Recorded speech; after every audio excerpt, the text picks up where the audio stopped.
The trouble with us is we're in a rut. Too much work, no play. We don't take time to see our old friends. Yes, not so many of our old friends left, Michael.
All right.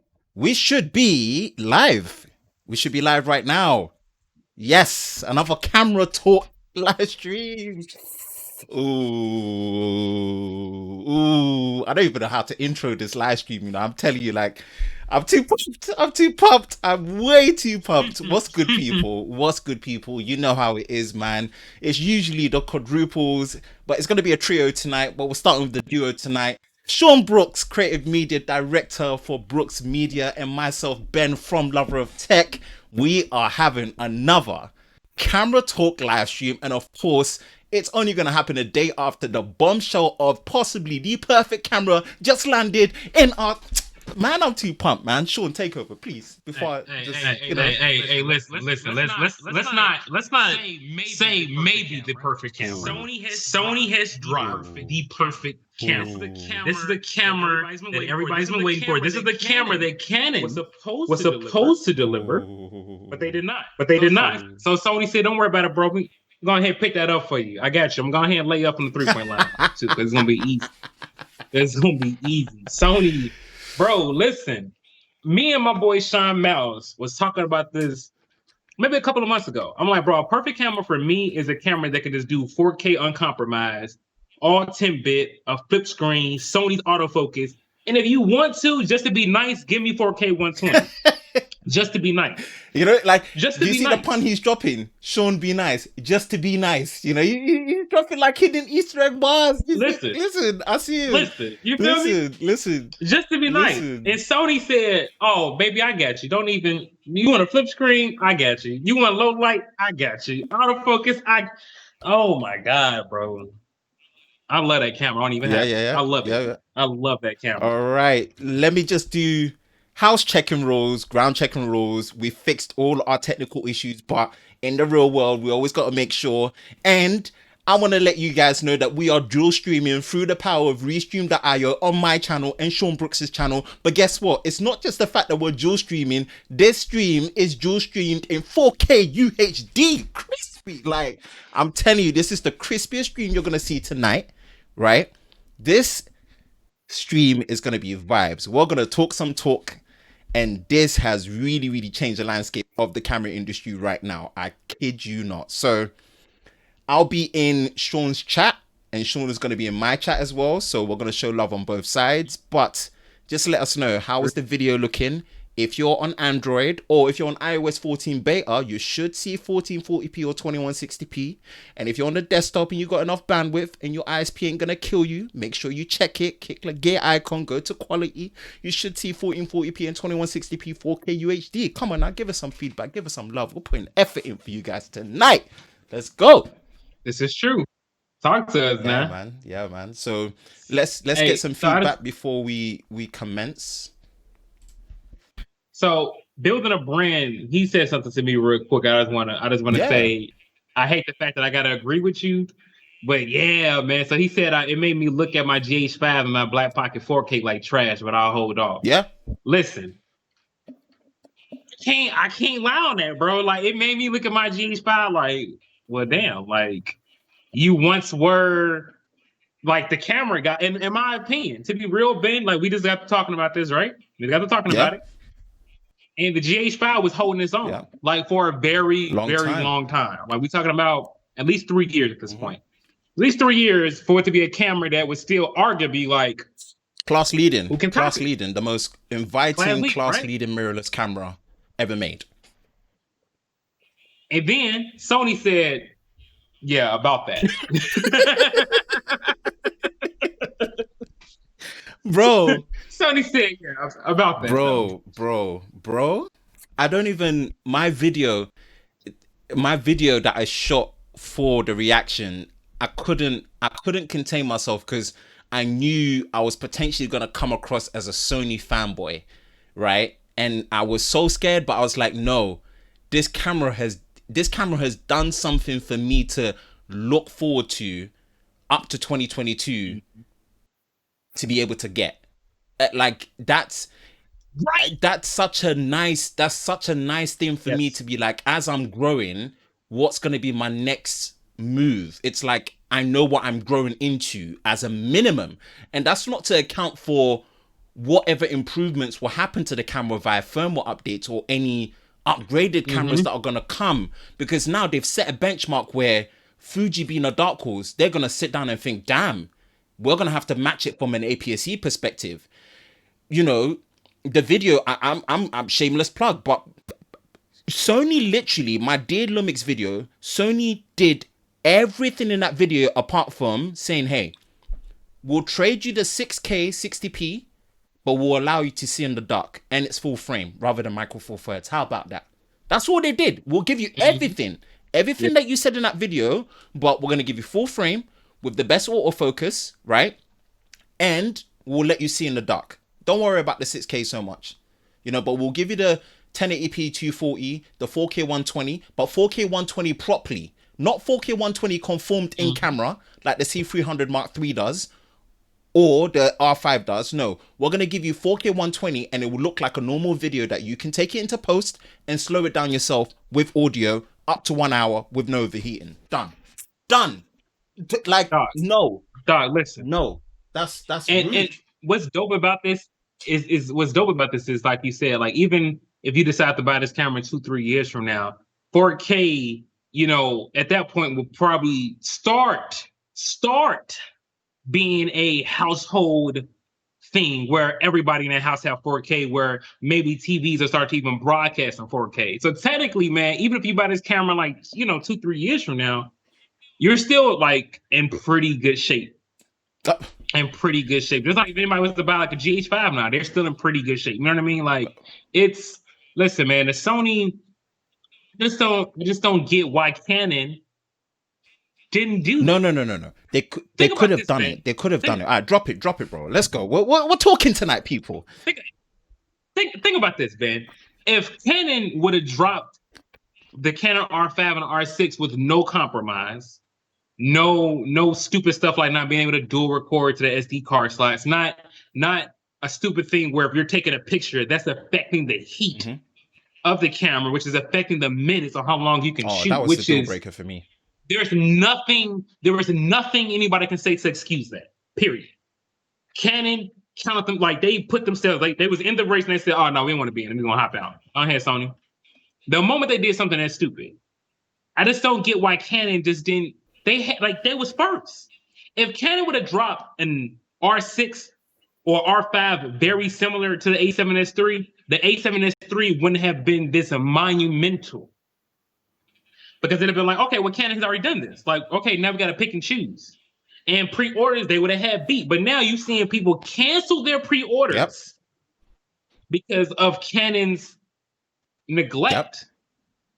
That's probably what it is. I'm gonna play devil's advocate. They neglected their market. I love playing devil's advocate.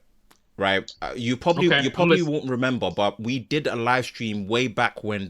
Remember after you dropped your 1DX Mark III video, and then I said that what Canon have proven with the new Digic X is that there's a platform scalability there that they can exploit. Do you know what I think they can do? Someone in Canon is going to get fired, or someone in Canon is going to get in their feelings, and they can bring out something known as an EOS R4.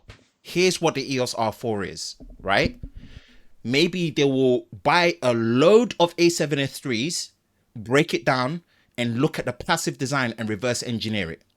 Then what they will do is literally just like the GH5S did. Remember, the GH5S is based on the same principle as the A7S2. Less megapixels, bigger pixels within the same sensor size. What if Canon does the same with the EOS R4? Because how it goes is this. R6 is the all-round, slightly high megapixel hybrid camera, right? R5 is their high megapixel camera, their A7R4, A7R3. And then the R4, right, which is the A7S3 equivalent or the A7S2, is their low light beast that does 1-to-1 pixel readout for 4K with no overheating. Canon could, because why? They've shown that that Digic X processor has more shooting capabilities than the C500 Mark II. They could do. If Canon are smart, I just thought of it now. Playing devil's advocate, Canon are now out of the game. But if they go hard at it and really, I mean, when I say go back to the drawing board, I mean go back to the drawing board and spend every minute of every day saying we need to make, and there's no shame in that. GH5S did it, right, in a micro four thirds way. There's no shame in Canon doing the same and bringing out an EOS R4 that is low megapixels, right, and make it happen. Fix the cooling, right? Here's the problem. Here's the problem. The GH5S was building off a very successful GH5 launch.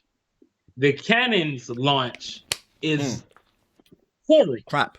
So to me, they have lost a lot of loyalty. Not like, you know, there's still Canon fanboys out there, but even the Canon fanboys are hurt. Like, damn, Canon, like, did you even do any type of R&D on this? Like, did you even, because to me, there's no way possible that you can create a camera like this powerful and in your testing process, this to never be an issue. It's no way you tested this camera and then come up with none of these issues. It's not possible. That one, I 100, like, bro, I 100% agree with you. And where I say 100% agree with you is that I made 2 videos praising, obviously, where I think the R6 is worth it, but with caveats, and I stated those caveats. I made another video of why I was scared of the EOS R5, but I gave praises to Canon at the same time for the technical showcase of the Digic X platform and what it could do, right? I was worried about the overheating, but what I said is we do need to wait for it to be tested, for it to be confirmed. But when it got confirmed by 2 sources, right, that, bro, I'm being serious, it shocked me. I've never, and we give the A7R2 and the A6300 heat, literally pun intended, for how they behaved, but they never, like, taking pictures and it affecting your battery life, that's one thing. But taking pictures where it's pre-overheating the camera. Let that sink in. Right, it's pre, like, before you can even switch the video, it says 2 minutes or 0 because the camera's already overheated. And you're thinking, what did I do? All I was taking was pictures. Bro, throw that whole thing away. Sorry, throw it away. Dog, that to me, again, we have nothing else to talk about, Canon. No, we don't. The moment, and this honestly though, even though the A7, and what's crazy has been, if we just go back to this perfect camera theory right now, let me say what's good to Jason. Well, matter of fact, Jason, what up? I ain't gotta type your name. What's up, Jason? If we look at the cameras that's dropped this year, I think Sony is the first camera to drop with no issues. None so far. Everybody's canceling pre-orders. Everybody's like, yo, I'm about to go get this A7S3.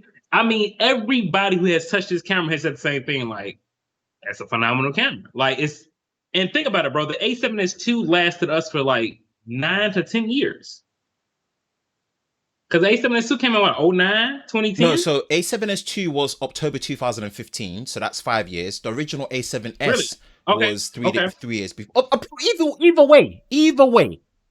Either way, right? Think about it this way, and I tweeted it today. The A7 III is 2.5 years old, right? The A7S2 is 5 years old. There are people still buying these cameras now that are excited and pleased. And this is what I keep telling people, that do not be upset that you're not in that time space to buy it now, right? There's early adopters and there's the ones that get it later. How are you? Imagine how you're going to feel buying an A7S III in 2 to 3 years. You're like, bro, you are going to be over the moon. You can't tell me that camera is going to be outdated by then. No way. Or this to me is a hell of a sneak preview to the A7 IV. Like, think about this. Think about this. When an A7 III dropped, Ben, it was only $2,000. And it had a lot of the same functionality of the A7S II. Even with the logo. So now bring it home. The A7 IV bring drops. It home. If the A7 IV drops and they don't even give you 4K 120, but they give you 4K 60 at 10 bit, and you still got the 24 megapixels, you still got the low light, and you still got the flip screen, and they say, all right, give us either $2,000 to $2,500 for it. Oh my God. Bring it. Oh my God, bro. When I say bring it home, on, bro. Bring it home. Do you know we all thought they would do all of it, but they wouldn't change, bro? They changed the menu system. They made it fully touchscreen. Full, like, bro. Let me just let me try and vibe down, right? And try and grasp what is a potential problem. The only potential problem is that for critical crop and reframing, 12 megapixels might not be enough. Right, that is the only thing you can say against this camera. That, and where I can agree with it is that I did a shoot recently. My Fuji X-T4, yes, it's 26 megapixels and is APS-C, but it's great detail. And I did a lot of crop and reframing, and thank God for the resolution, it still came out nice and clean. So if I'm going to be impartial, if that is something that matters to you, this is not the camera. Wait for the A7 IV, right? Wait for the A7 IV. Okay, you know what, Ben? That is the only thing you can say against the A7S III. That's it. I'm not gonna argue that. Mainly because even though I want the A7S III, this really has me hyped for the A7 IV. Because now, you know what I'm saying? Now we know that Sony's gonna have a 24 megapixel something on that Sony A7 IV, right? And you know, maybe you don't even need the CFast Type A. Maybe you just want the dual UHS 2 card slots, right? Okay, now we're removing. Now we can take money off of the A7S III, right? We could almost, what's the word I'm looking for, bro? Deconstruct the A7S III to get the price point for the A7 IV right now. Let me add to that, right? Instead, dual UHS 2, Z-type battery, fully articulating display, full-size HDMI 2.0, not 2.1, because this one has 2.1. This is why it's the first camera to do 2.1, and it's doing 16-bit RAW out where there's no recorders that can do it right now. No, they've created a camera that no recorders can tap into the full 16-bit. That's how future-proof it is. 1, 2, right? They do the same rebody design, full touchscreen interface. Instead of the EVF being this overkill 9.44 million dot, put it down to 3.6, it's fine. Or even 5 million is fine. Give me 5. Give me 5. Give me 5 is fine. But even if it went to 3.6, it's fine. But it's like, whether it's 3.6 or 5, the EVF, right?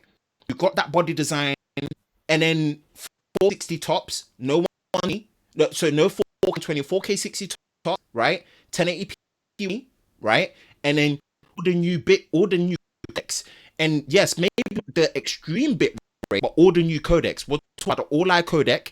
Bro, did you hear what Gerald said? The all-eye codec is H.264, right? It's not taxing on the system like H.265, but even though it's H.264, it's all-eye, it's 422, and it's 10-bit, where you can land the footage straight into your NLE and not need proxies, because it's basically behaving like ProRes. And you know how ProRes is nice. Like, that, right. Bro, when he said that, my mind blew, where I'm like, you're telling me I can have a camera that I can shoot my nice 4K 24p 42 10-bit in all-eye H.264, right, at 240 megabits per second, record it, put it in, and not have to work proxies. Dog, listen again. And what's funny? Here's what's funny, and here's why it's another blow to Canon. Canon's files are not that simple. We've seen people trying to put these files in these cameras, dog. I mean, on these computers and these softwares, and have been struggling to edit some simple 4K footage. Now you have something like the Sony A7S3, and you sitting here putting this footage on the timeline. You like, oh well, wow, Like, it's smooth like butter. like when he said that, yeah. When I say he said that, my jaw dropped. This is him. This is the first mirrorless camera where, let me say it out loud, guys, you do not need an external recorder. You don't need it. Having an external recorder is just a flex for flex sake. And do you know why it's a flex for flex sake? It can record to the external recorder at maximum quality, and you can dual record to both SD cards or CF Express Type A cards at the same time. You can have 3 footages all rolling at one. That's like, they've enabled that for the sake of flexing. You don't even need an external recorder. Yeah. Like, you don't. You don't. I honestly, like, dude, that's something I'm like. I mean, this camera. I want the camera. Same. Okay, so Sony, if you are listening, baby, I trade in all the Panasonic gear that you need to get that A7 at your hand. You know what I'm saying? Like, whatever for the ambassador program, whatever I need me to do, I'll give it all up. You only need one lens on that camera. To be honest, you got like a 28 to 75. Mm-hmm. It shoots again, Ben. It shoots in the dark. It has night vision. Okay, you can call it what it is. The camera has night vision. So, but you know what, Ben? Think about this. Let me hear your thoughts about this. I feel that the A7S3 has opened the doors for cheaper variable aperture lenses for Sony to kind of tap into. Because most people stay away from variable aperture lenses because obviously the depth of field, and then obviously like the low light. Okay. I get what you mean. Yeah. So now we start to drop these, you know what I'm saying, these cheaper lenses for people to get into the market too, with variable apertures of 3.5 to 5.6 on full frame it's still pretty good. That's a pretty still good shot of depth of field, right? But you got a camera that can shoot in the dark. So even if you have 5.6, you still got a very clean, usable image. To me, that camera has revolutionized the variable aperture lenses because for the most part now, variable aperture lenses is kind of like, I don't know. But that camera, you don't have to worry about. Fam? You just don't. Oh my goodness. Oh my God. Oh, wait. Let me press the oh my God. Oh my God. Sean, let me pick up the mic. Hold on. Yeah, bro. Wait. Yeah. Wait. If we're gonna talk about it, we're gonna talk about it. Bro. Yo, I didn't even know. Do you know the gem you just dropped? Deep this. You have a wide and a zoom based variable aperture lens, right? As a video maker, all you do is you set it to the highest, whether it's 5.6 or 6.3, keep it there, and it becomes a constant aperture zoom lens, right?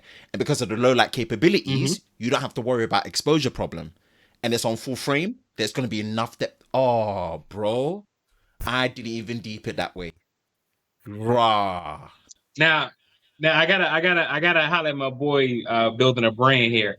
He said, I'm sorry, I don't know if you I'm in your chat as well. I'm in your chat as well. Okay.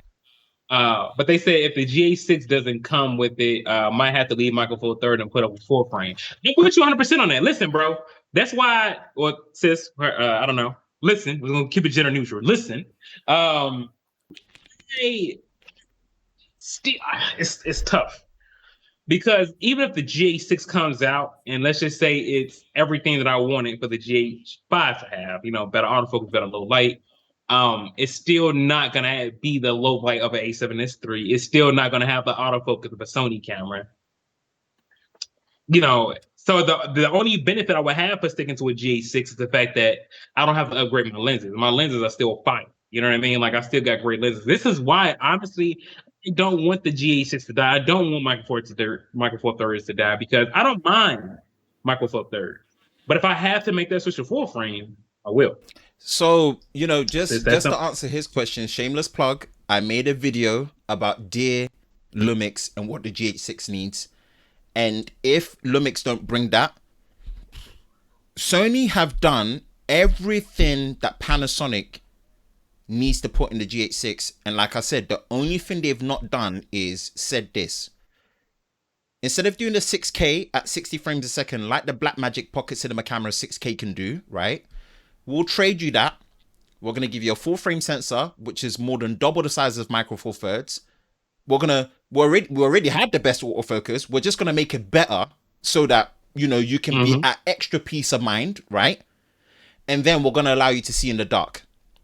And the nature of being able to see the nature of being able to see in the dark basically means that because the pixels are bigger, you get better dynamic range, right? You get no rolling shutter, right? You get a much cleaner filmic look, and you get a new base ISO of 80.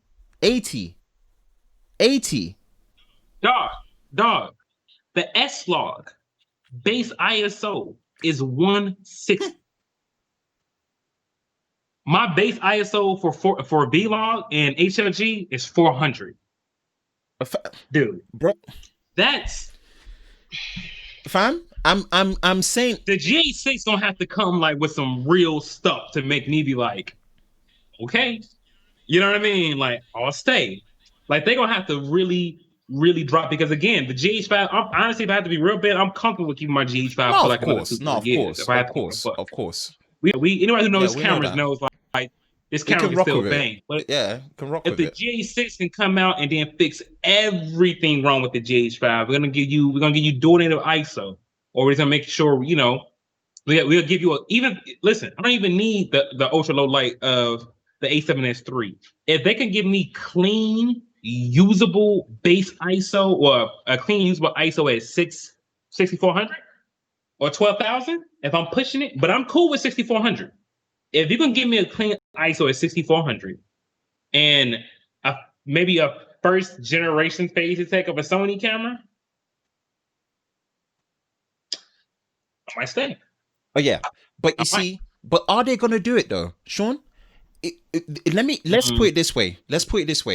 Sony have set the benchmark so high that any camera that's trying to compete within that realm that misses one beat, it's not good enough. That's how peak it is for everyone now. That's true. If you miss autofocus, like Panasonic, if you do everything and you don't put autofocus, you've missed the mark.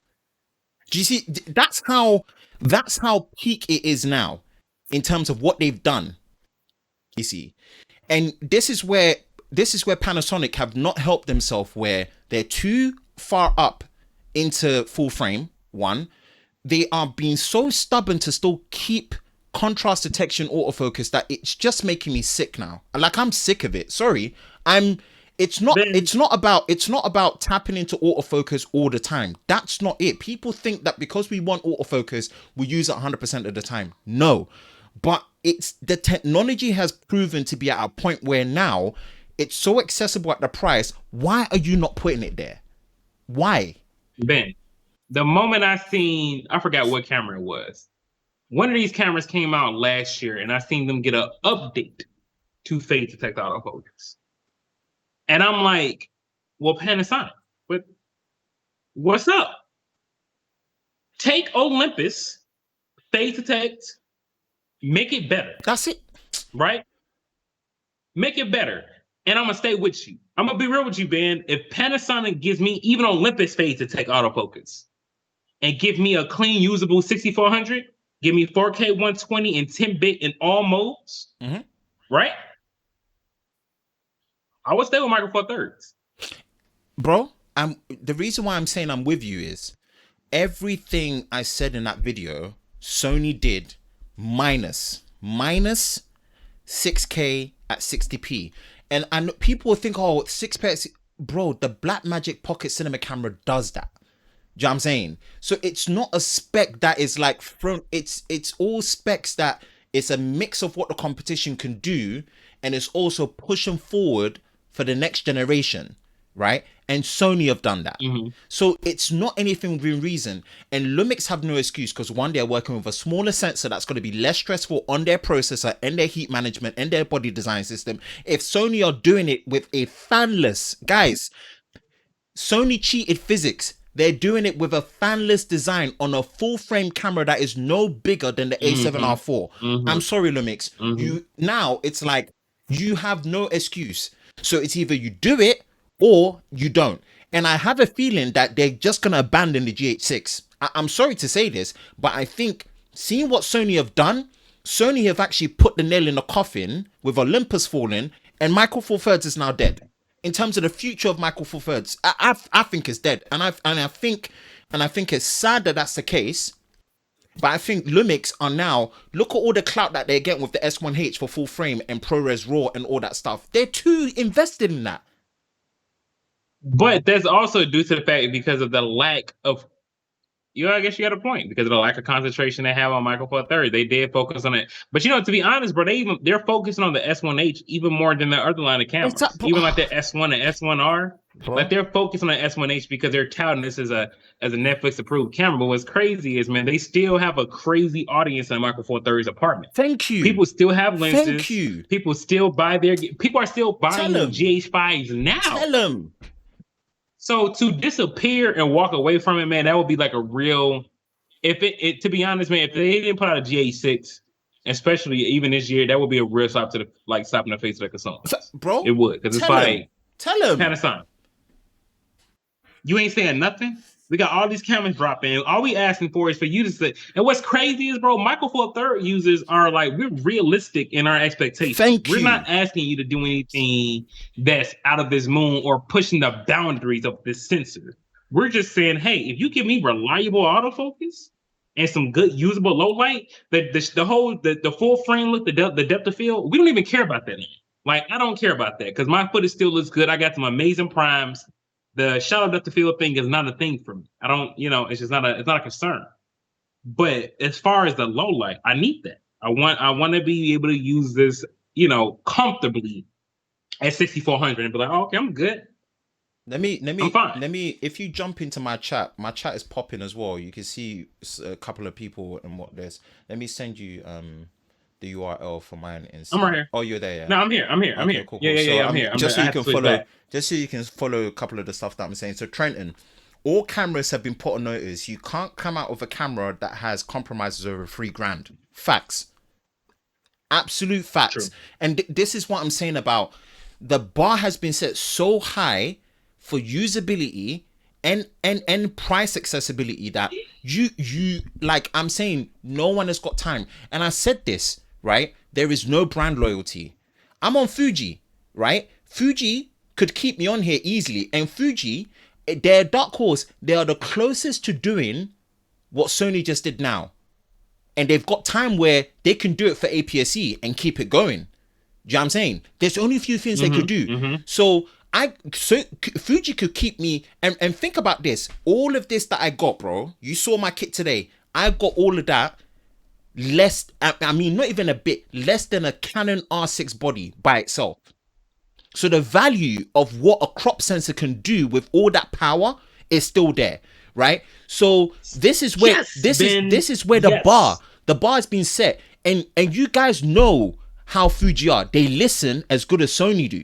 So they're gonna be like, okay, you're bringing, we have to bring. Guys, go back to the drawing board. Do this. And this is what I love right now. I'm loving the competition that is bringing, where you have to go back. And this is what I'm saying. Canon have to go back to the drawing board and bring out an EOS R4 that near enough mimics exactly what the S3 does, as well as what the GH5S did. Panasonic, like I said, they were capitalizing on the great announcement and the release of the GH5 and said, you know what, let's look at what Sony did. Let's take out IBIS. Let's bring a great low light performance to Michael Four Thirds to kind of let people know that, you know what, this conception of Michael Four Thirds being poor and low light, let's debunk that and just do what Sony did. 10 megapixels, bigger pixels in a Michael Four Thirds, and we can do more stuff. Why can't Canon do that? Canon, listen, it's over for you now. I'm sorry. R5 and R6, yeah, it's a write-off unless you are pitching it purely to photographers. It's not a hybrid camera. If I'm gonna take pictures, You know what? I agree with that, Ben. I agree with that 100%. that's it. That's You're the only right. way. They wrote that camera off. This camera is geared towards photographer. If you are a videographer, Don't buy you it. cannot use this camera. Do not use it. Sorry, I'm saying it right now. If you want to use video, this is not a hybrid camera. The R5 and R6 is not it. Don't use it. If you're a photographer and for some reason you're so in love with Canon when it comes to photography, you want the dual pixel autofocus generation 2 and whatever it is, by all means, feel free. No one's going to hold it against you, right? But Canon, if you want a serious video hybrid camera, go back to the drawing board, just copy and paste what Panasonic did with the GH5S and the A7S3 and just do an EOS R4, low megapixels, and just fix the cooling system in there. Passive or active, just fix it. Done. So here's what's crazy, Ben. The reason why I still refuse to believe that Micro Four Third is dead, or that, you know, full framing is going to be the new wave. Crop sensors are kind of like, you know, to me, like right now, if somebody was to buy a GH5, you know what I'm saying, instead of an A7S3, let's say somebody say, you know what, I still want to set the Panasonic. Somebody can get them a GH5, a drone, a gimbal, 2 to 3 prime lenses, right? Camera book bag, couple of batteries, maybe an ND filter, and they would still be under the price they would pay for an A7S3 right now, and still be, and they would actually, and one could argue they would be off in a better position with that gear than just that one A7S3 with us. I'm that person. So, you know, I'm right. So I'm not saying this to take away from anything from the A7S3, but I am saying this to say, like, there's still a place for crop sensors if you make them relevant still. So Panasonic can still make Micro Four Thirds relevant by the pricing. If they bring out another GA6, think about this, Ben, because now we can go there. They bring out another GA6. They got, you know, Olympus, phase detect.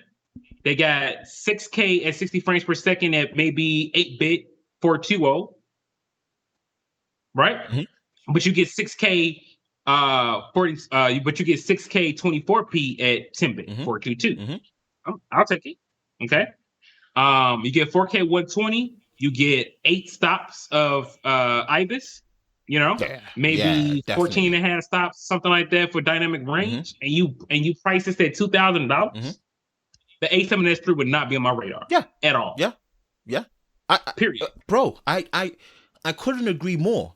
When I say I couldn't agree more, I even think for the fact that their new Venus-based processor platform that is in the S1H, it being scaled down to a Micro Four Thirds, they can even do 42 10-bit up to 4K 60. They can. Seriously, they can. Yes. If anyone understands like how these internal processes and how these sensors get read out and how it can be done. It can be done, especially if they go with a dual processor layout. If they wait and they get better manufacturing processes and they stick 2 processors in there, like what Sony have done, they can do it. My point is, there is no excuses now. The camera scene is a bloodbath at the minute. They're not making that much money. It's all about survival. And I kid you not, there is no brand loyalty. You either come to play, or if you're going to be like a daisical, you're going to get eaten alive, right? It happened to Samsung with the NX series. It's now happened to Olympus. Nikon is on the verge as well. Pentax is on the verge. No one is safe. So if you don't come to play, right? I kid you not, I love Fuji for where I am now, because exactly what you said, bro. I'm going to bring a bit of open play here, right? I got the body, the battery, grip, right? The f2.8 16 to 55 millimeter lens. Yeah, and I got a flash kit for £2,200. That's £300 under. And on top of that, I had time to buy a VO150 Godox with my Atmos Ninja 5. Bro, all for less than an R5. So I kid you not, that is the power of crop sensors. That is the power of crop sensors. And let's be honest. You've worked to Fuji footage and you know Fuji footage is good. Bro, up to 400 megabits per second, 10-bit, right? like there's no compromise to the footage. It's the best footage I've worked with, and I probably won't even be able to maximize it by the time I finish. You see, so this is where Lumix, you need to get it done. You have to get it done. When I say you have to get it done, there's two ways you do it. You bring out two cameras, and this is what you need to do: GH6, GH6S. Like I said in my video, the GH6 needs to be 24 megapixels because that is the upper limit of what a micro four thirds sensor I personally think can take. But 24 megapixels is what you need for 6K. That is the resolution. 6000 by 4000, 6K, that's what you get. You need to make sure that you bring out a GH5S that mimics exactly what the A7S III did. Smaller pixels for better low light. Focuses on the best 4K experience. You've already done a lot of that in the GH5S already. The GH5S was the first camera to do full high definition 240 frames a second. People forget that. Yes, there's a slight crop, but the crop wasn't that much. That was the first camera that did it. You see, so a lot of what you've been able to achieve, you have the tech, and the tech has moved forward. Get your act together. You know, to be honest, Ben, I feel like they combined the GH6 and the GH5S, priced it at $2,500. Yep, and what I mean by that is that. like, I feel like they could use like a quiet barrier sensor or like a sensor, whereas I'm pretty sure it's a quiet barrier sensor, whereas like, yes, the base of it is like 12, but when you're doing photos or something like that, it could double up for 24. Thank you. Now, if Panasonic can do that, come on, think about that. You sitting here, you're taking pictures, they're 24 megapixels, and then when you're about to shoot, get to video mode, you get the full readout of the sensor at 12 megapixels or something like that. And now you get that awesome low light. You're still getting great. Come on, dude. It's something. And this is what I mean about this is the kind of creative level of thinking and R&D that they need to do to show that crop sensors have a place. And it worries me that they're not going to be able to do that. And it's really sad. But right now, it looks like full frame is now basically just saying like, look, we just want to cut the confusion out with crop sensors and just make it full frame all the way. Yeah. And if Panasonic, and I have faith that Fuji will hold down APS-C. I have faith they will, right? But what I'm really struggling, especially with Olympus Fallen, is will Panasonic make a statement that crop sensors have their place? Because they do, but without them, it's done. Sorry, it's done. That's true. And I agree. If Panasonic to come out and make a statement, a bold statement, Micro Four Thirds will more than likely die this year. It's done. Panasonic, with the death of Olympus, Panasonic has to say something this year. Yeah. Yeah. Even if it's like a rumor, even if they say, hey, we have an announcement. If they say something like in October, September, announcements coming soon. Okay. I'm listening. You have my attention. Maybe Micro Four Thirds isn't dead, but if they go this whole year and don't say anything about, even some updates, they haven't even said any updates about the GH5, the GH6. And it's like, come on, dog. Like, y'all just really just gonna be like, we're still here, right? What's crazy is most like your market was heavily saturated by Micro Four Thirds. That's what got you afloat. That's what helps you be able to put the R&D into full frame. So now to just abandon it, now it's like, well, damn. It's disappointing. I thought you loved me a little bit. It's disappointing, bro. It's really disappointing. And as a video filmmaker, I going forward, especially with this new decade, after what the A7S III just did, I will very much struggle to recommend a Micro Four Thirds system to anyone at this rate. Unless they didn't care. And it's not about the upgrade path. When I say upgrade path, I'm not talking about moving to bigger sensors, but I'm saying the upgrade path within that system, there not being an upgrade path where there isn't going to be a newer model that's going to not just give you more features, but give you more features while still not compromising on power and ease of use and flexibility and usability. I think you're buying into a system that's dead. And if you see the progression, here's the problem though, Ben. Go ahead. Yeah, but and I'm saying if you see the progression of the GH series from how quickly it moved up to the GH5, the drop off is way too much now, man. Come on. I agree. But here's the thing. The reason why it's hard for me not to be able to recommend a GH5 or Micro Four Thirds to somebody is because it's still You know, like, listen, bro, people still buy Canon 5Ds, Mark True. IVs, Canon 5Ds, Mark IIIs. You know what I'm saying? True. Granted, they have lenses and it's still being pushed, but you can't deny the power that you get for the price, Oh, the yeah. compactness you get for the price. Yep. Like, you know, the commercials, the films that you're able to shoot because the Panasonic GH5 makes it so easy for you to use anamorphic lenses with the D-squeeze function. Yep. Now you can shoot in 6K. Yep. So use the D-squeeze function. Yep. And then if you want to get more stuff, you're able to maximize your dollar by buying like a GH5 or something right now, or G9 or GH5S. Honestly, Ben, I wouldn't even be mad if I bought a GH5S right now to be my B cam. Sold my G85 for like $400. Maybe find a GH5 for like another 12. Okay, that's $800. The GH5S is definitely worth an $800 upgrade for me. I agree. So yes, it will be into buying a dying system. Yes, I agree. But at the same token, if you buy a GH5 now, you're still good till at least 2025. And all those reasons are why it annoys me. Why are we not getting any spotlight for future progression of MFT? For all of what you said, that's what hurts more. That's what hurts more. I know it sounds like an oxymoron, but honestly, for all those reasons that you stated, that's what hurts more. That Micro Four Thirds is literally just been left, you know. Yeah. But on the main point, right?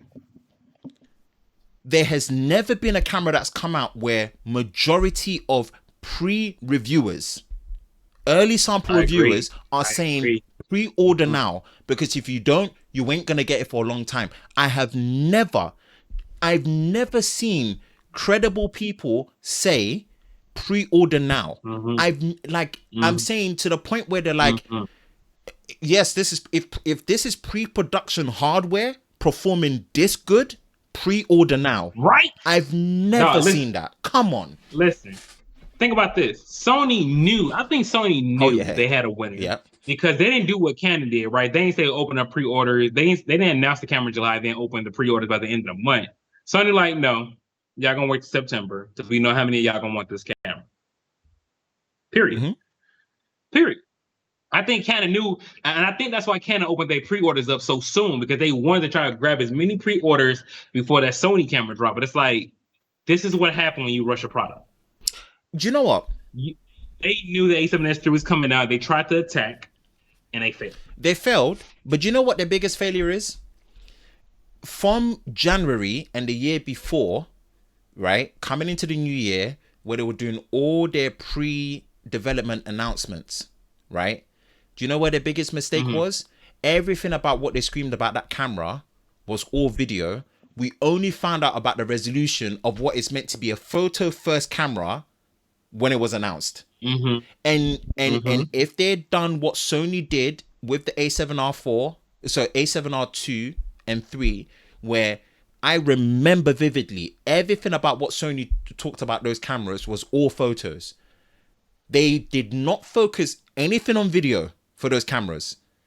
So any heat that they were gonna get, pun intended, right? It's like they're like, look, we just happen to put it there, but we really want you to focus on photo. Canon came in like, this is the video camera you've been waiting for, but you went from a mini HDMI to a flipping micro HDMI in a fat full frame body. You're really telling me you couldn't at least keep mini, and you couldn't at least try and get a full size? You went back to micro in a big body like that? Do not make any excuses. It doesn't make sense. Never. That will even if it's Fuji, you guys see in my videos, micro HDMI on these bigger bodies has no place. And if you can't build and design your camera bodies around that, that's poor design choices. Agreed. I think we got Sean Miles. Agreed. Sean Miles coming through? Yeah. All right. So, while are you doing that, I'll just keep talking to him about why. So let's do this. I'm gonna tell y'all this, okay?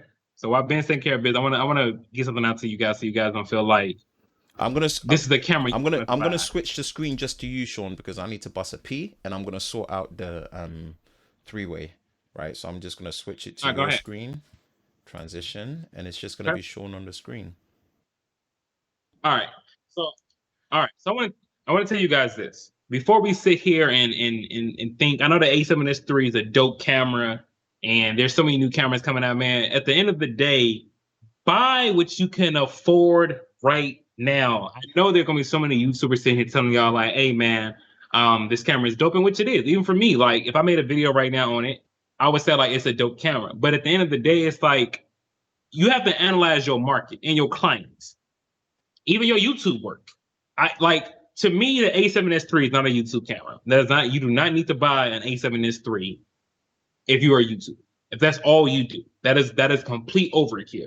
But if you're somebody like me who creates YouTube content, but your primary focus is video, then analyze your business. So if you don't have a client, if you can't charge a client a job of the price of a camera, then you don't need it. Period. If you can't charge somebody $3,500 for your work, then you don't need a $3,500 camera. It's that simple. It's literally that simple. So for me, like right now, my highest paying, like my highest, the commercials that I charge right now. Okay. The the job that I charge for right now, right? The highest job is like 3K, right? That's my max limit right now, typically what I charge for work. So technically, if I had to be real, I'm not at an A7S III level. So for me, this like I want it. Don't get me wrong, because I'm a camera nerd, right? So of course I want this camera. But if I can't find a way to justify, if one job can't buy you a camera, it's a camera you don't need. Rule of thumb right there. If you ever need to know like when do I need a new camera, if one job can't pay for a camera, you don't need it. Now, if you sit here charging this much and you like, well, I kind of need a drone. Okay, a job can afford the drone and some of the stuff. A job can afford an XT4. A job can afford a Canon R6 if you want to go that route. But the A7S III, I mean, right now it is a perfect cameraman, but at the end of the day, it's just a camera. Okay. And I know these YouTubers, what's crazy is these YouTubers are like the cameras is out. Don't get me wrong. Like the videos I've been seeing have been fired. But like for example, the Maddie Happoy video I watched. Now don't get me wrong, Maddie, a couple of videos, past videos lately has been fired. So Maddie, if you watching, you probably not. But if you are, your video has been fired as lately. But the video like with the A7S III, if he shot that on a Canon SL3, if he shot that on on the A7 III, it would still look the same. Is my point that I'm trying to make. So I know right now all the footage is going to be like very, very good. I know like it's gonna like you're gonna want to apply this camera based on what you're seeing. But just know based on what you're seeing, 9 times out of 10, with the camera that you have, you can get the exact same footage. Period. It's literally that simple, y'all. So don't get caught up in the hype. I know we're talking about ISOs and the 10-bit footage and all that, but right now, even for me, my GH5 has 10-bit everything internally, even my full HD, 200 megabit, 10-bit. I'm good. I'm rocking. So I want an A7S III, but it's definitely not a need as of right now. It's not a need. Not yet. Soon, but not yet. Not yet. Ben, you back yet? You coming in yet? Okay. All right. So right now, Ben is still rescheduling everything just to make sure we get our other guy in so he can give his feedback, and obviously my partner who I do videos with. But yeah, I mean, A7S III, like I said, it's a dope camera, but don't go breaking the bank trying to get it. You know what I'm saying? If you have a camera right now, think about what you have that's going to fundamentally, again, we go back to this, y'all. Think about how it's going to fundamentally change the way you're going to shoot something. So if you have a camera right now that does 10-bit, that does some type of 10-bit, whether it's 4K 24, okay, that's good enough. Or if you have a camera that does 1080p 60 at 10-bit, okay, that's still good enough, more than like what you need. Think about what type of mics. How's your audio sounding? How's your lighting sounding? How's can you afford a drone right now? There's so much more you can buy other than you spending your life savings on an A7S III. Because after taxes, after it's all said and done, that camera is going to be at least close to $4,000.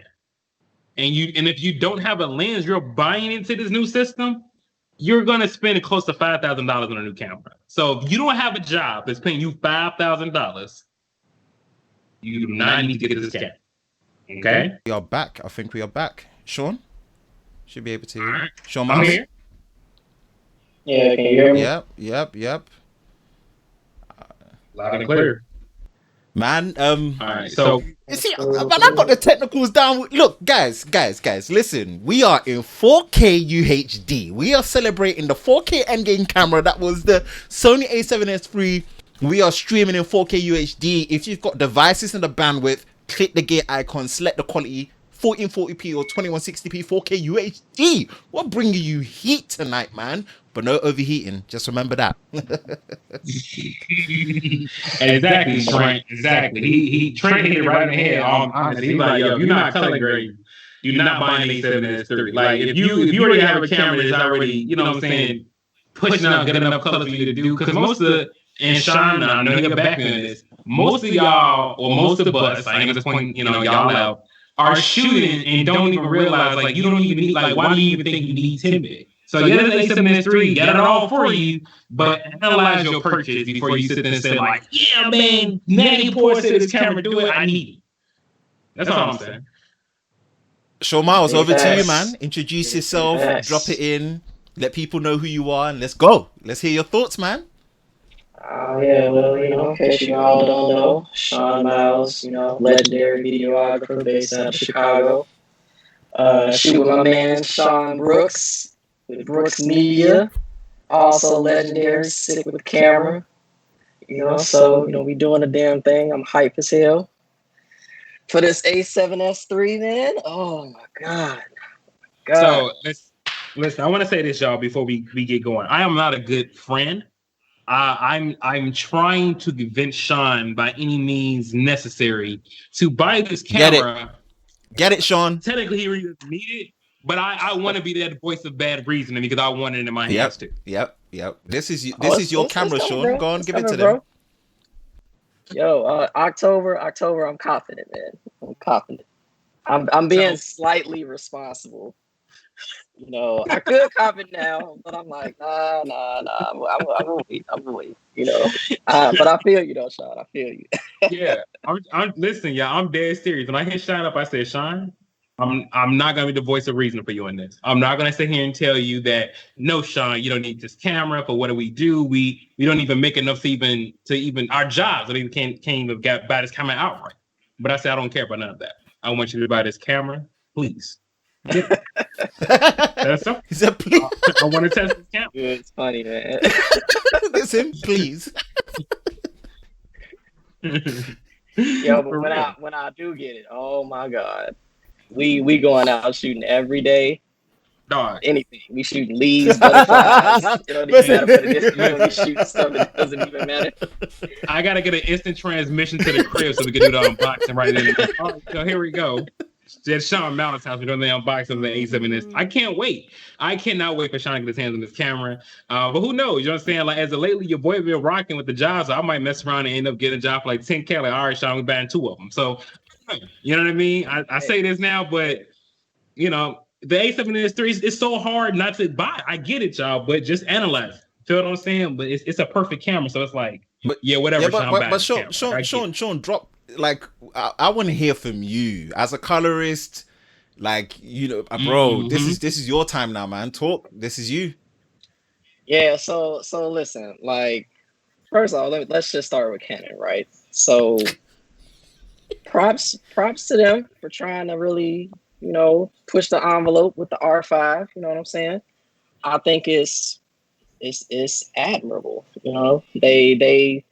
I can't think of another camera that can shoot raw internally, especially at 8K.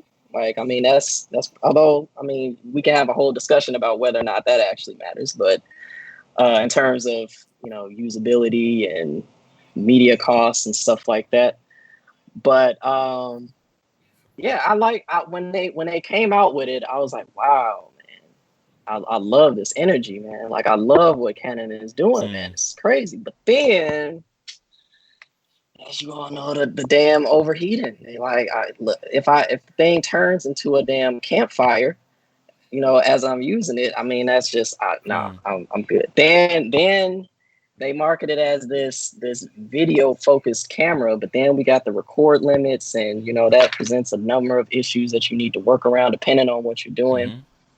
And I'm just like, nah, man. Enter The A7S3, man. Look, this is perfection for me, honestly. What else do I need to ask for, right? I got autofocus, class leading. I got night vision, class leading.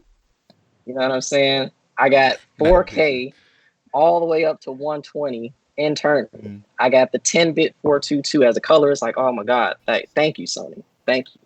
You know, then they said, you know, and it, you know, shits and giggles. I mean, if you want to get a recorder and you want 16-bit raw, you know, But you got that too. remember, and I feel like most people don't know what they're doing with that. They wouldn't even know like 16. But bro, people can't do 10-bit yet. So they're gonna be sitting there doing 16-bit. They have no clue. But you see, the thing is, even to say that there are no recorders that are capable of tapping into that 16-bit full raw. What it's doing is it's having to do the 16-bit out and scale it down to 12-bit for ProRes RAW for the Ninja 5. It's having to downgrade itself for the Ninja 5. Deep that. That's what you call future proof, because like now Sony has set the bars like we need to record it out like this to get our cameras right. Who's gonna be the one who, you know what I'm saying, who live up to it? Obviously Atomos, but right, you know, obviously. But man, like look, seriously, they did it all, man. They got the flip screen. They got the new menu system. They got the full touch screen interface. You know, like, I mean, what else do you want? You know, we got higher bit rates. We got new codecs. You know what I'm saying? Or HDMI. I mean, yeah, we got the full HDMI. Full HDMI they revamped the little covers 2.1 the port. HDMI 2.1. I want that to be driven away. Not 2.0, 2.1. From top to bottom, like they revamped the whole thing. You know, this system, it doesn't overheat. You know, and okay, and we could, so let's talk about it. So now obviously 8K is gonna look better than 4K. So okay, the R5 got it there, and obviously the 8K downsampled to 4K is gonna look better than the regular 4K. But from what I've seen, it's not that much of a difference, and you gotta really, who's gonna be cropping in at like 400% to even see the difference. You know, it's like, not only that, Sean, keep that in mind. That's only noticeable when you're putting it next to something. You know what I'm saying? Like, if you're doing professional work, I can't see your client saying, all right, I want you to do me a favor. I want you to shoot the exact same scene with the Canon R5. I want you to prop in for me and tell me, do you see a difference? Exactly. Like, what? Exactly. And on top of that, people got to really like curb their perspectives with all of this resolution stuff. I know Blackmagic came out with the 12K and Canon is with the 8K and it's like all the Ks, you know what I'm saying? But the most popular cinema camera, the Alexa Mini, doesn't even shoot true 4K. Like, it's like, just talk about it, Sean. Talk about it, bro. There are so many other things that are like more important than like once you get to 4K, you basically got enough resolution. You need to start focusing on some other things: color, bit depth, lighting, dynamic range. I would say dynamic range. I would put dynamic range over resolution. Once you get to 4K, you can even make an argument at 1080. Honestly, dynamic range, top one. Like, and as it in its current implementation, we know Canon dynamic range is not really that thing, especially, you know, coming compared to Sony. And it's Canon Log 1, the original C-Log. So now obviously they're coming out, they say they're going to come out with a firmware update and give it, you know, C-Log 3, and that's cool and all. You know, and we know Canon can do it with other cameras like the C300 Mark III, the C500 Mark II, you know, but in their mirrorless bodies, I don't know, man. Right. You know, so now we got the A7S3 with, you know, pretty much, we'll say 12 to 13 usable stops of dynamic range with night vision, killer autofocus, 10-bit color, 4K that looks great. I mean, like, bro, come on. Then with all those lenses, all these affordable lenses, we could talk about the ecosystem and all of that stuff. I'm like, I honestly don't know, like, what, like, if you got the money, Like this is the direction you need to go. Exactly. I will, If you got the money, buy it. I will say this. Period. I'm gonna add to what you're saying, Sean. The only thing I back Blackmagic for what they did with the 12K is that they did it with a usable codec now. That is a level of scalability that they did it with a 12K 60p footage that has 4,700 megabits per second of data rate, and you can use it on systems that are available now. That's where Blackmagic did it right. Whereas Canon did it with a CRM based raw system file that has crazy bit rates at 4K 30 at 2,600 megabits per second that I don't even know you can transfer it into your NLE without it crashing. That's the difference. So I give Blackmagic that. And let's not forget that Sony actually made these codecs so usable and SD card friendly. They didn't need you to get you don't need a it. CF Express You don't need card. They was like, no, here, just switch up, just switch up to H.265. You can still get those crazy insane bit rates that you want. I'm like, yo, Sony, come on. No, bro, even in the all eye. Stepping on their neck. Even in the all eye. Bro, check this, yeah. The highest bit rate is 600 megabits per second.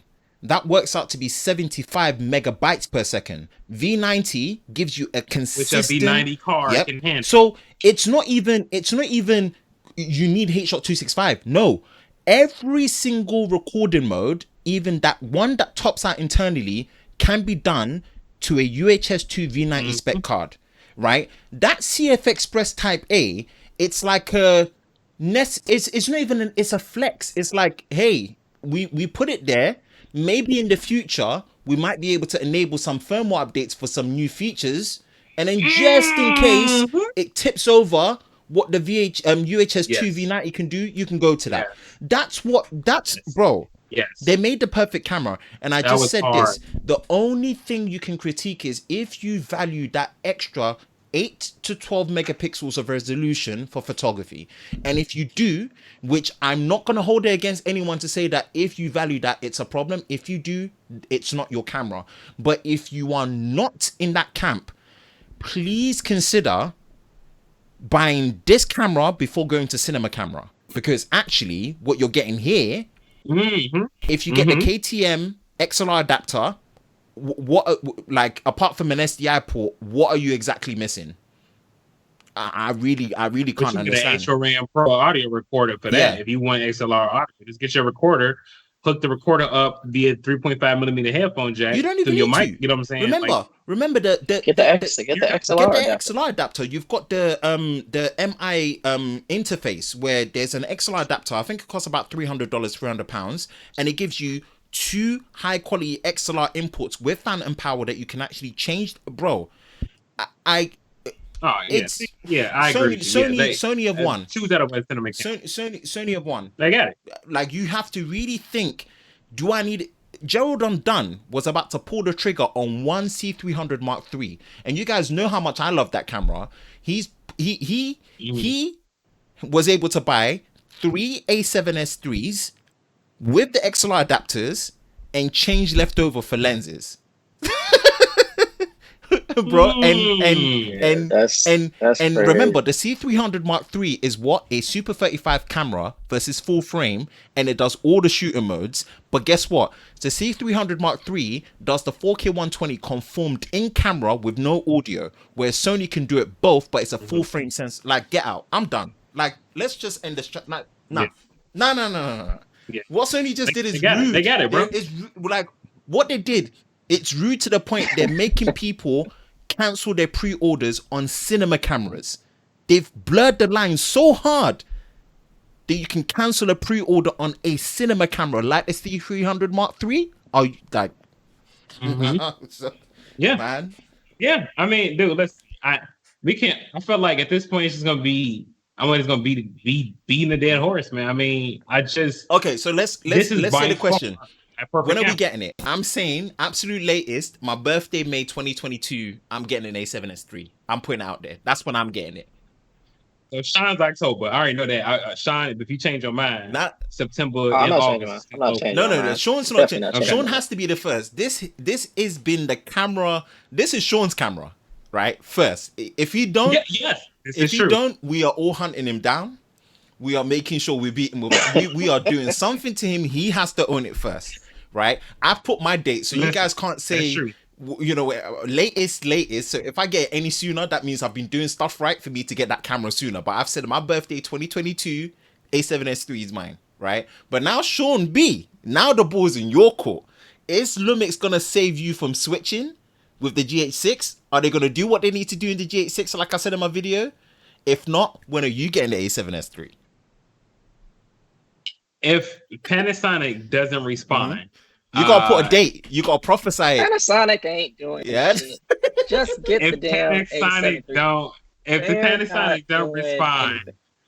I'm gonna say Black Friday 2021. All right, cool.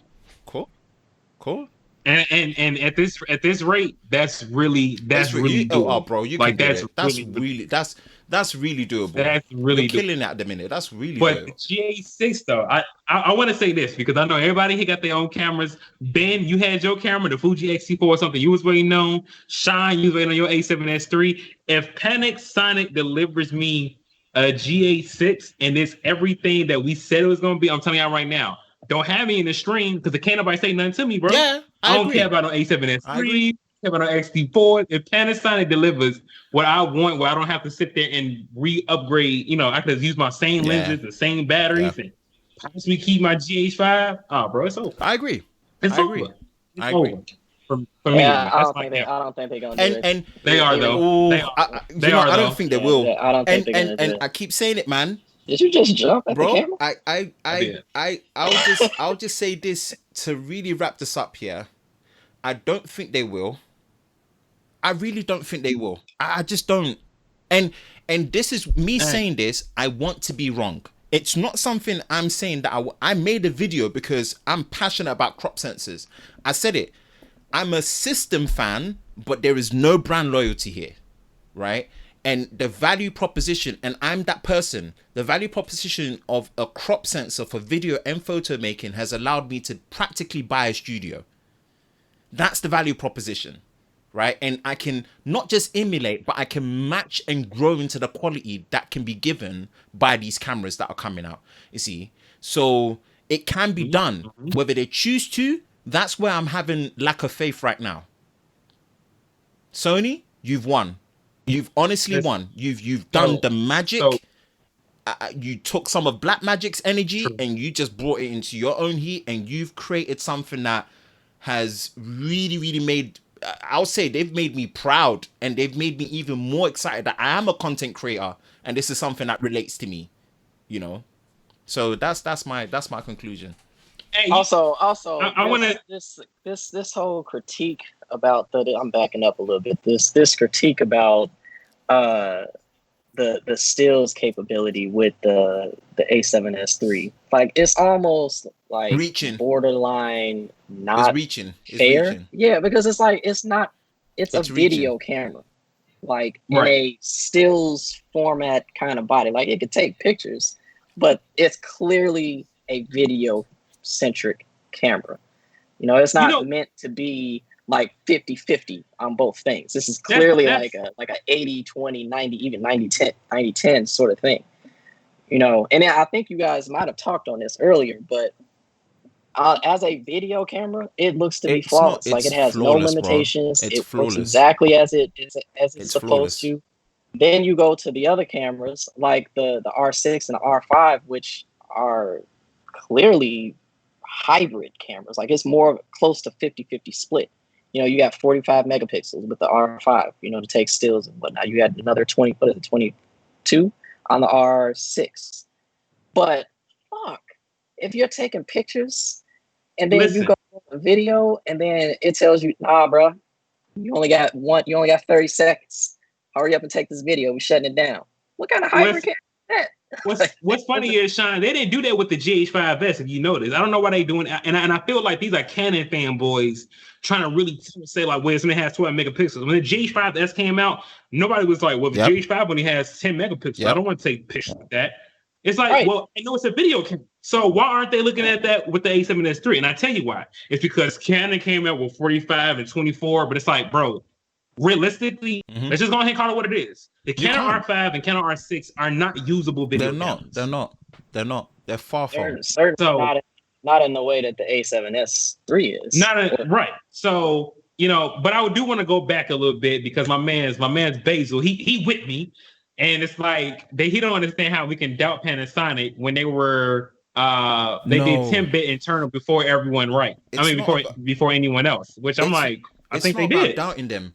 We're doubting them on a system, right? Because they're putting that energy on full frame. No one doubts what they can do. It's not about doubting them. It's doubting the fact that they will carry the system that got them there because they're pushing full frame. That's it.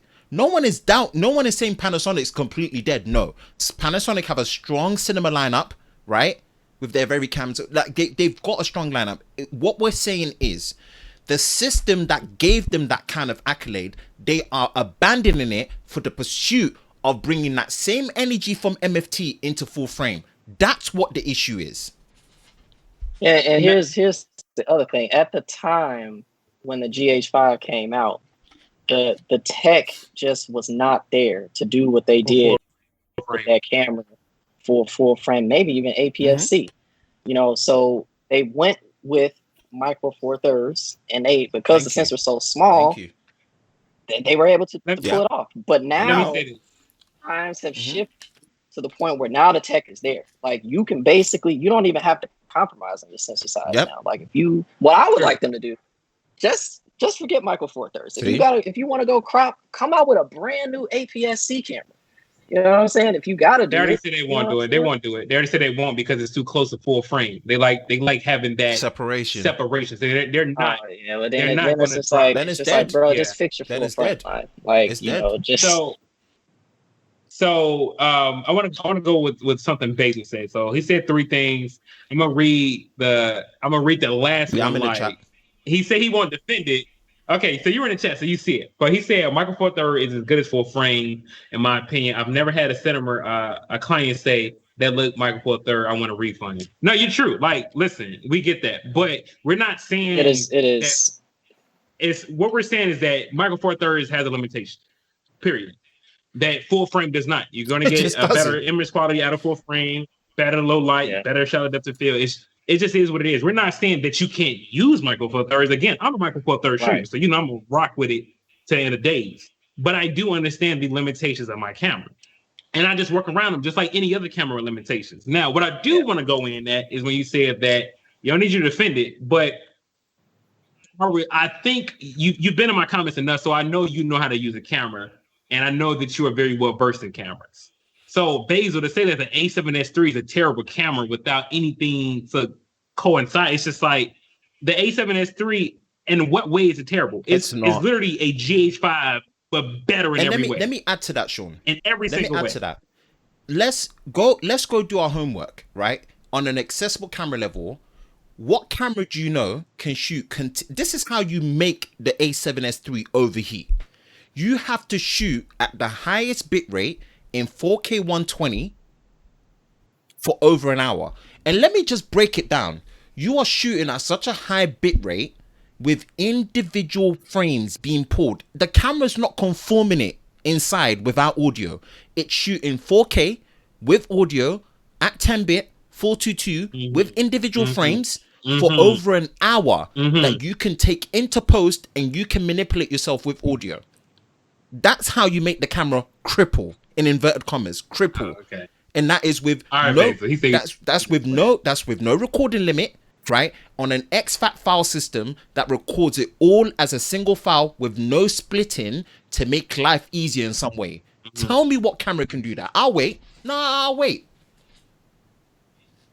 Not one. You're gonna be waiting forever to the end of the day. He already said he was just trolling. He was, and I'm like, Basil, I know Basil, you know cameras. I know you just. I think he was trolling that. You got me a little bit. I'm like, bro, stop. He got Ben fired up. I was confused. I was like, Tiff? Nah, bro. Right. I'm like, what? Bro. I'm like, to me, the A7S3 is what the S1H. The A7S3 is what I wanted the S1 series to be for the GH5. Yes. I wanted the S1 to be that. I didn't want the S1H to be there. I wanted the S1 to be the A7S3. And I don't know why Panasonic didn't. And if anything, because you know what's crazy? If Panasonic would have made the S1 like the A7S3 with the flip screen, the 10-bit and everything, I guarantee you people, just like they did with the GH5, they would have forgave the autofocus. They would have forgave it. They would have forgave it.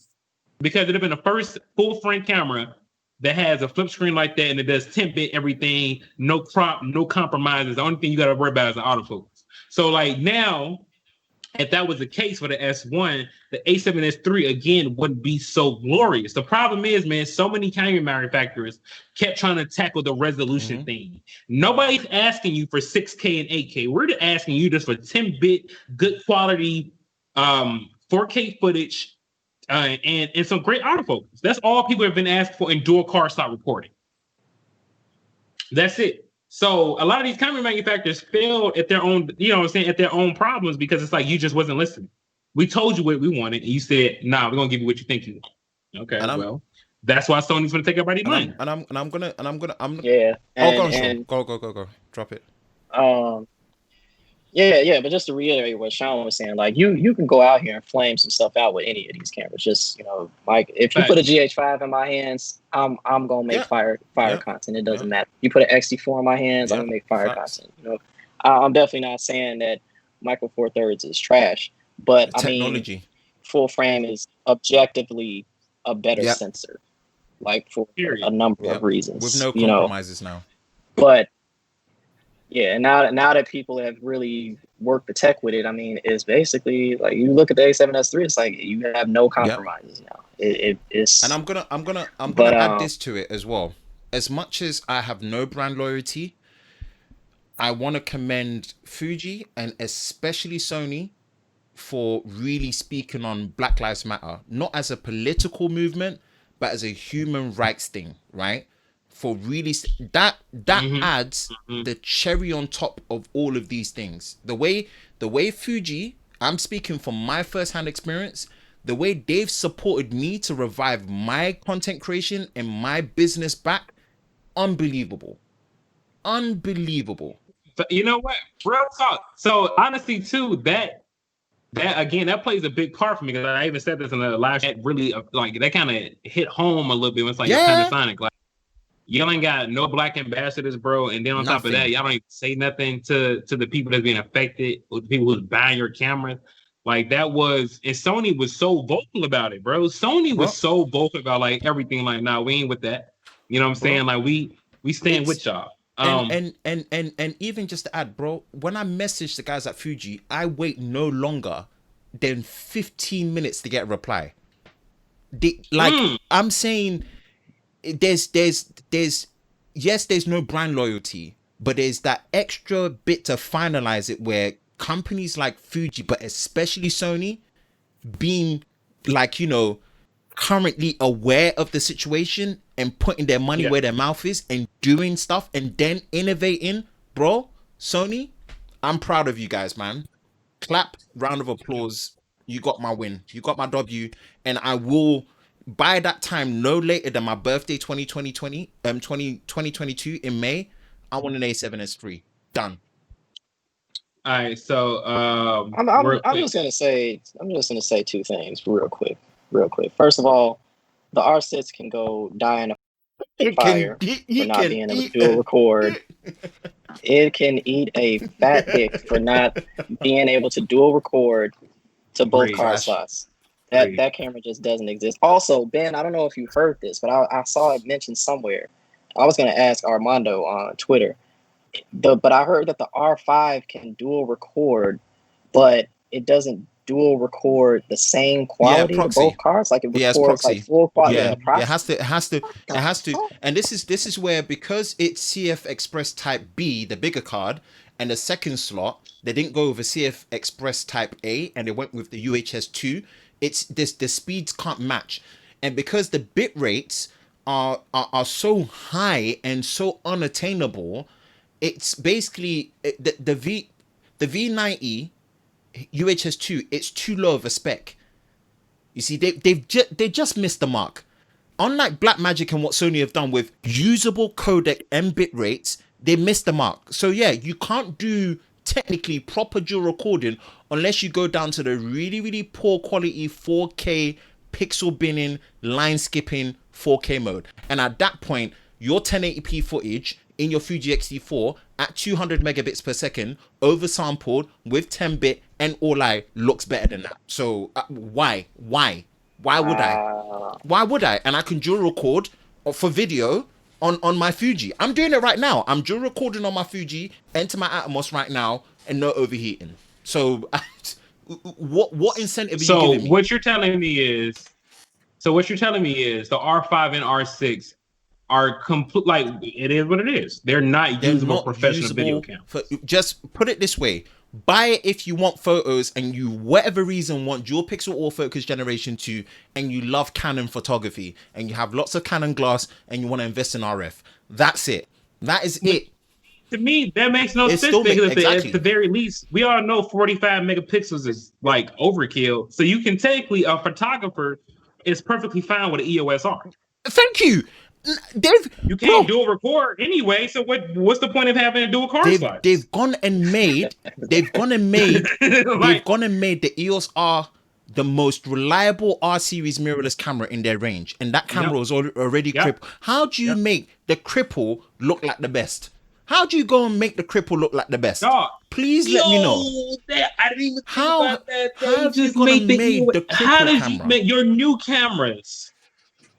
Your new camera has made your older garbage camera, because I feel the EOS R is a garbage camera. Yeah, I do. It is what it is. It's amazing for photography, but for the time that it came out, the EOS R was like, what? And if you think about it, they kind of did the same thing with the R5 and R6 you came out. It's like, what are you doing? You got companies building fans to keep your camera cool because when I take pictures, it's gonna pre-overheat the camera, bro. My camera should not be an oven. I should not be. Me taking pictures should not be preheating. Preheating. I've never. That, and I said it on the live stream. When I heard that, I said that is deal breaker city, and I'm speaking not from bro. I'm the main videographer at church. During congregation, praise and worship, I'm taking pictures mixed with slow-mo, B-roll, and A-roll. I do it all the time. I'm on run and gun. There's action happening here. I gotta take pictures, instantly switch to video, and take high frame rate. Are you telling me as I'm taking all these bursts of pictures, I'm pre-overheating my camera and I can't even take video? You like, don't even get upset. I'm even vexed thinking about that. Hey Ben, you know what that's telling me and Sean? Because Sean and I, we were like, yo, bro, maybe we should get before the R6 or R5 came out, we was like, man, maybe the R6 would be some great wedding cameras, right? So what that's telling Sean and I is that if we want to get some established shots before a ceremony, like we always do, our B-rolls, we want to just, go out and just go shoot before the ceremony actually starts. We can't no more because we need to make sure our cameras are cool enough to actually film them doing their And even then, it's not guaranteed. What? And on top of that, crazy. That's crazy.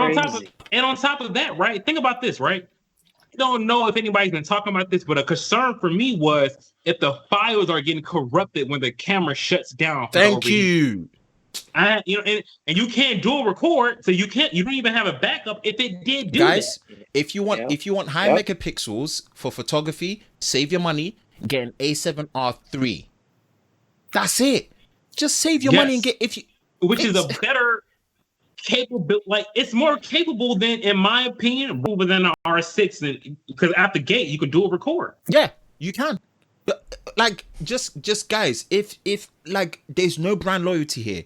If you're so hung up on high megapixels, the A7R3 does it. It does it, and it does it well. It's the first camera to have the Z-type battery. They fix all the overheating. The screen's usable. The autofocus is still best in Make the class. autofocus. You've got pixel shifting where you can merge and double the resolution in still situations on a tripod. It has IBIS, right? Guys, honestly, don't get hung up on the 45 megapixels unless you really, really like Canon that much. That is up to you, right? But I kid you not, Camera Conspiracies is out of a job. I think right now he doesn't know what to do with himself.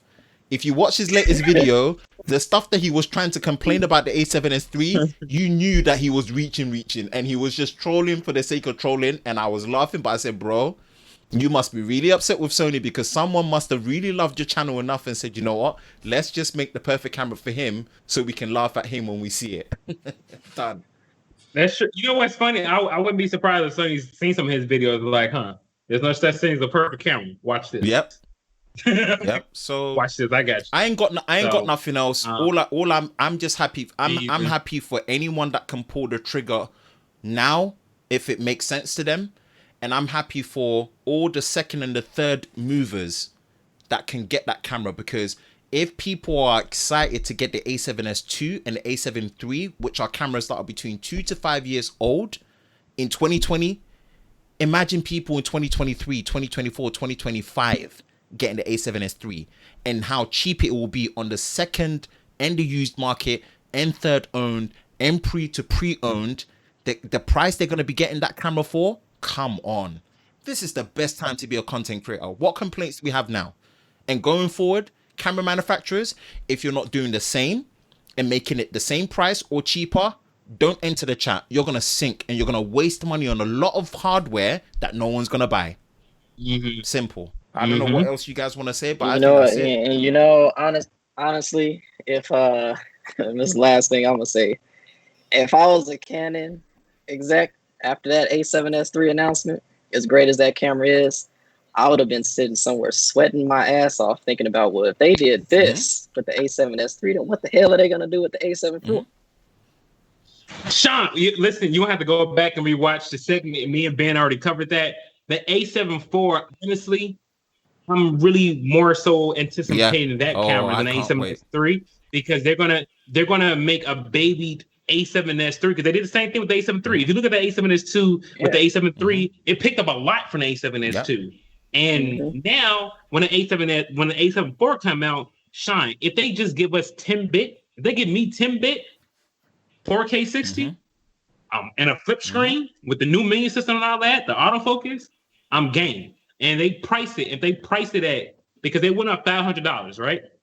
Even if they price the A7 IV at $24.99, that's still a value. Yeah, I agree. That's still a value. Sony. Yeah, so basically all they're gonna do, slash the 4K 120 down to 60, slash the raw output, slash maybe the EVF, drop the price, I said that. See? And keep everything else the same. That's exactly what we said. We said if they wanted to, if they really wanted to be cheaper, they can get rid of the Type A cards. But even still, with them slashing all of that, that's $2,500. Yep, gonna sell like hotcakes, just like the A7 III. It's going to shine. If that A7 IV comes out next year, that's why. Like, that's the thing, bro. That's why I'm really trying to wait. All these cameras dropping this year is dope, but the camera that I have is still very fire. I still love my GH5, and I will bang with anybody with any camera with this camera. But the A7 IV drops for $24.99, and it's a baby A7S III. Oh, okay. Yeah, let me get that. Run that over here, bro. And that's pretty much what they're gonna do. Because then Micro Four Thirds will really be dead to me. Because it's like, well, Panasonic, you make a $2,000 buy. Dead, bro. Sorry. And the A7 IV come out at $2,500. Sean Miles's comment on my Dear Lumix video has aged so well, and I'm gonna screenshot that comment to you, Sean. Your comment on my Dear Lumix video has aged so well. So let me just say this: bye, MFT. Bye. It's done. It's done. APS-C's got a better chance of surviving than MFT. Sorry. And I'm gonna throw this out there to end it, right? Sony, could you please bring a bit of that magic to your A7000 series APS-C next generation cameras, please? That's all I'm saying. If you could bring that same energy. I'm still an APS-C fan. I would love to have a we don't baby say that version right of now, that, bro. maybe. I'm just saying. You can't say Michael 430 is dead and that APS-C is not right behind them, because I think if we're going off what we are saying is that full frame that is now coming with no compromises, no crops, it's becoming affordable. True. Why would I buy APS-C? That's true as well. That is true when I as get a well. full frame for the same price? That's true as well. And that's what I said in my video, that I think Sony were on that Doctor Strange energy of we are now in the end game, and they've really brought the end game to not just resolutions but also sensor and the ultimate usability in a camera. Well done, Sony. You've won. You've really won. This year, You've won. Sony, not Canon. This year, Sony to me has just made full frame like the new Yeah. normal It is. type of It thing. is. Like 2020 is like this is the start of an era where full frame would be the new normal. Yeah, it is. They said it, and they said it in the DP review that we hope to exceed people's expectations. We didn't understand it, and we thought maybe they were gonna bring some resolution stuff, but they've gone a way that they really have exceeded our expectations, and and I'm just even imagining my workflow of being able to just record HShot 264 all I 42 10-bit high bitrate footage that I can record straight to an SD card, edit off the SD card with no proxies ever, and it's smooth playback. Basically you're giving me an emulated version of how ProRes behaves internally. That, guys, I don't know what else to say, but wow, oh wow, oh wow. I didn't even think we're gonna be here this soon, but we're already here.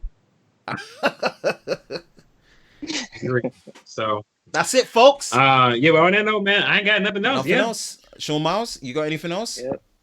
I'm good. I'm man. good, bro. Guys, these are my bros in tech and camera talk.